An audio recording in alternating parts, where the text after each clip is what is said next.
Burns joins us from the SEC Network and ESPN. Calls golf for ESPN Plus Ooh, now. yeah. Is that the coolest thing you do?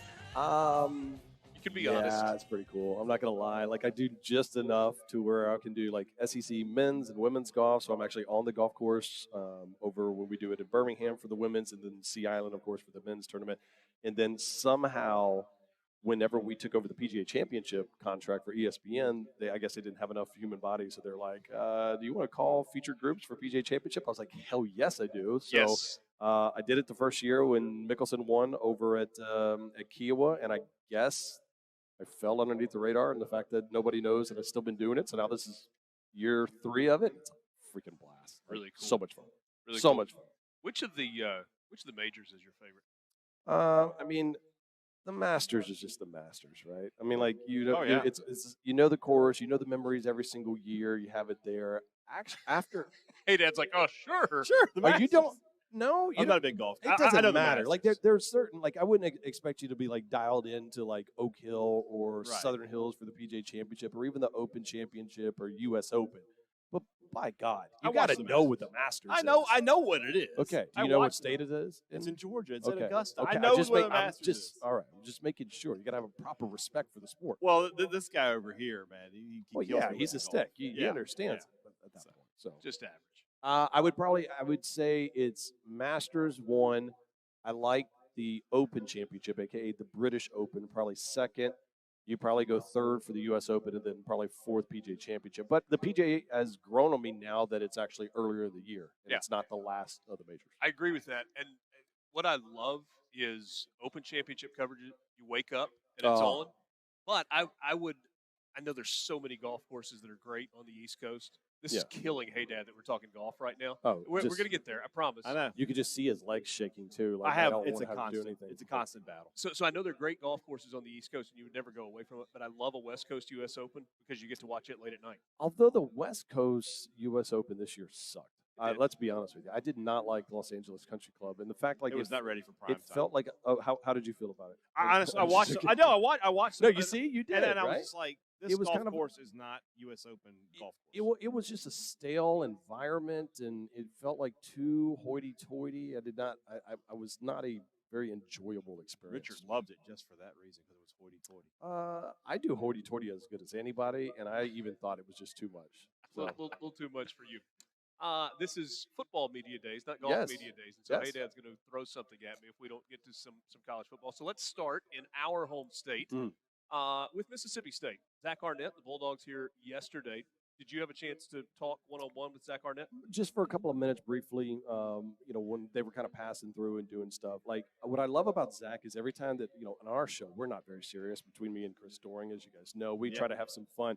And every time I try to get Zach Arnett off of I try to get him off football-related stuff. Yeah. He's like, no, let's get back to football. Yeah. And I mean, kind of the opposite of the previous guy. I respect. Yeah, I mean, like for Leach, you would go any direction, and you're like, one of my favorite memories was here last year over at Media Days, and me and Doring are getting ready to have to go do an interview. Like we are on a time schedule, we're on a time crunch right there, and we see Coach Leach in the thing, and he's, come on over here, and we're like, oh boy, what is this going to be?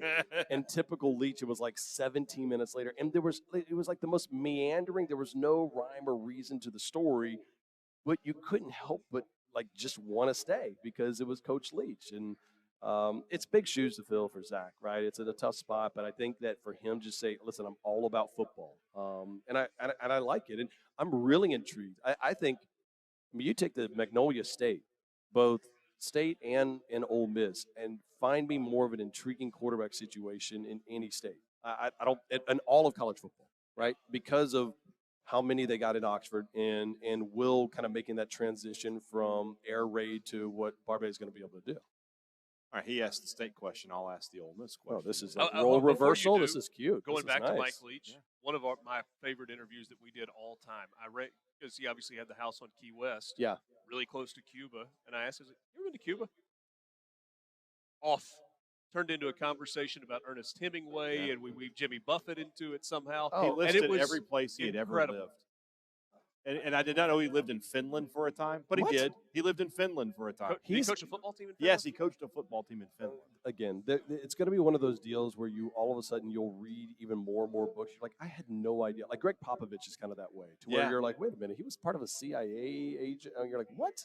Yeah. Like we do he's a this different thing, guy. 100 teams in 100 days, and we were talking about the Air Force Academy. And so Oh, yeah? we look up the famous alums. Yeah, and Pop. And I was like, I did not realize he was in the CIA. Oh yeah, like And- we always used to call him, and when I covered him in San Antonio, he was CIA Pop, because he would not say what he really wanted to say. Crazy. All right, Ole Miss is here tomorrow. Arkansas is here today. Yeah. Jefferson, Sanders, or Dart, Judkins? Better backfield. Oh gosh, Lee, it's recency bias, because I still probably go with KJ and Rocket in the fact of I've seen it. I mean, how many times you're going to have 3-year starters in this league? KJ Jefferson was great, and I sat with him for a couple of minutes, and he just comes across as such a good dude. Well, he's a Mississippi guy.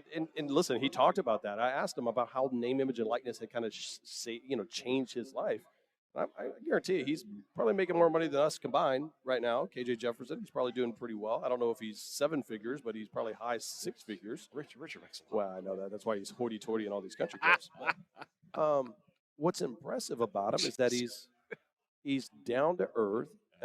He talks about how his mom is just ripping him in the Missouri State game, and between him and Rocket, I don't know how many games they're going to win. I don't know if it feels like a 7-8 win season for Arkansas, but damn if that is not a good 1-2 punch. And Rocket Sanders is fun as hell to watch as well too. I feel that somehow. But by the way, you said Spencer. Are we? No, he said Dart. He I said Dart. He Oh, no, said you said Dart. Dart? Dart Judkins. Dart and Judkins.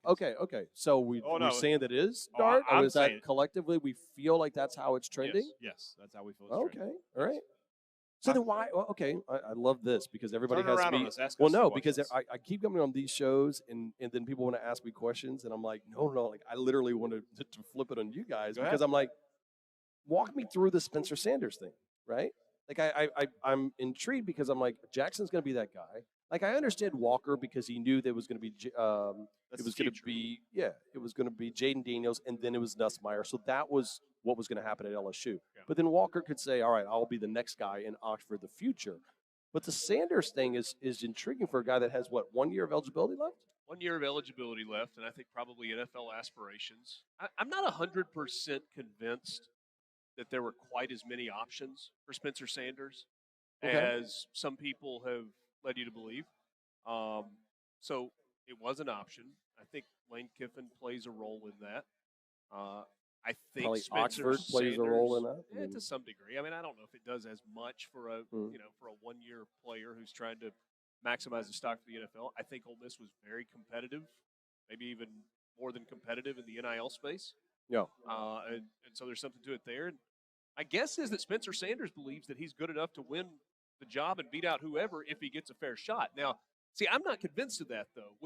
So Doring and I did the Ole Miss spring game. Yeah. And when we sat down with Charlie Weiss Jr., I asked him, I was like, Jackson Dart, last year to this year. And I Mhm. said, how's he different? He's like, in every way. I was like, okay, that's great. Now tell me how. And he said, it starts with maturity. He said, but then mechanically his feet are so much better. He spent a ton of time working on his feet. I think he's got to be more accurate in the deep passing game, but in terms of leadership and skill set and all of that, remember last year was the first year that he was a full-time starter in college Right. football. He had a spell at USC and then Yeah. got injured. And he was good. And he was Yeah, better. he was good. And despite Ole Miss being not as good record-wise in the second half, he was better in the second half. He got better as the season went along a year ago. Yeah, it was just so intriguing about how, in this transfer portal world, about how different coaches approach their quarterback situation, approach the room, and then now how even the players, like again, between Walker Howard and Spencer and all these guys have decisions to be made, and how Lane ends up handling it, right? I mean, that's ultimately it comes down on him to play the right guys, and if you don't, then it becomes an absolute mess.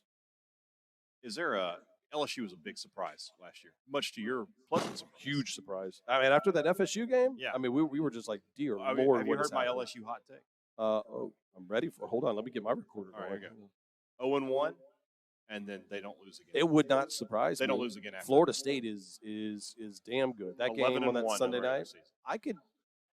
Listen, I don't think it would shock me at all because you go back and look, and I picked LSU to win the West because of obviously Daniels, more so because there was at least some consistency with the coordinators, right? I think that's huge. I think that's part of what has kind of hurt Saban is that Saban has become such a good part of to have on the resume that if you work for Nick Saban, all of a sudden when you have success with the best, pretty much some of the best rosters, next thing you know, you're going to be, someone's going to want to hire you because you worked for Coach Saban. And I think that's tough. And I think that's hard for them to develop players over and over. We're out of time. 10-second hot take. Who wins more games this year, Mississippi State or Ole Miss? I'm going to go Mississippi State. What's the number? I'm going to say 8. All right. Let's talk Mississippi from SEC Media Days in Nashville. Peter Burns, the SEC Network and ESPN. Back after this, our coverage presented by Gentile.